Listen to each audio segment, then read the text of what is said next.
Have you ever wondered how fish can live their entire lives underwater without ever coming up for air? It's a fascinating question, and the answer is all about their amazing anatomy. Unlike us humans, who have lungs to breathe air, fish have a special system for pulling oxygen straight from the water. So, how do they do it? The secret lies in their gills. If you look closely at the side of a fish's head, you'll see a flap called an operculum.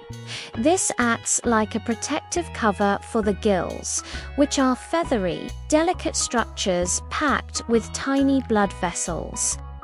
Think of gills as the fish's version of lungs. The process is actually pretty clever. A fish breathes by taking in water through its mouth.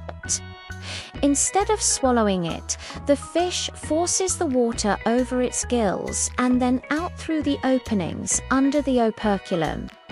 It's a one-way street for water. Open mouth, water comes in. Close mouth, water flows over the gills and then exits. Now, here's where the magic happens. Water contains dissolved oxygen, but a lot less than the air we breathe. As the water passes over the gills, the feathery filaments, called lamellae, provide a huge surface area. These lamellae are super thin, and blood flows through them in the opposite direction to the water flow. This is called counter-current exchange, and it's incredibly efficient. Because the blood is moving one way and the water is moving the other, the blood is always meeting water that has a higher oxygen concentration than it does. This allows the fish to extract the maximum amount of oxygen from the water, up to 80% of it.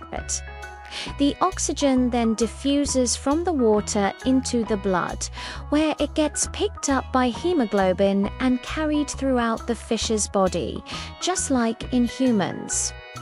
At the same time, carbon dioxide, which is a waste product, moves from the blood out into the water and is flushed away. So, while we use our lungs to grab oxygen from the air, fish use their gills to grab it from the water. This is why fish can't survive out of water for very long. Their delicate gills would dry out and collapse, and they wouldn't be able to get the oxygen they need to live. And similarly, we can't breathe underwater because our lungs are designed to handle air, not water. But wait, there are exceptions. Some fish, like the lungfish, actually have a type of lung and can breathe air. They live in environments where the water might dry up, so they've evolved this amazing backup system. And then you have fish like bettas or gouramis, which have a special organ called the labyrinth organ that allows them to gulp air from the surface. Nature is full of incredible adaptations. So, the next time you see a fish gracefully swimming in a tank or a pond, you'll know the secret behind its underwater breathing. It's a constant rhythmic process of taking in water, passing it over those amazing gills, and using a super efficient exchange system to capture life-giving oxygen. It's a perfect example of how life adapts to its environment in the most brilliant ways. Thanks for watching.